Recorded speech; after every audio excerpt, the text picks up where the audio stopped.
পাশের বাড়ির ছেলেটার বিয়ে হচ্ছে, অনেক টাকা পণ আর অনেক জিনিসপত্র পেয়েছে। সুমিত্রা দেবীর ছেলের বিয়েতে সেরকম কিছু পাননি, তাই সুমিত্রা দেবীর মুখ ভার।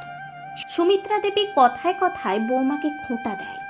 সুমিত্রা দেবীর বৌমা একদিন সুমিত্রা দেবীকে বলেছিলেন, আমার মায়ের প্রচণ্ড শরীর খারাপ, আমি দেখতে যাব। সুমিত্রা দেবী বললেন, তোমার বাবা কি চাকর রেখে গেছে ঘরের কাজ করার জন্য? তোমার যাওয়া হবে না। বয়স হলে অমন শরীর খারাপ সবারই হয়। ওনার বৌমার মা মারা গেল, ওনার বৌমা শেষবারের জন্য তার মাকে দেখতে পেল না।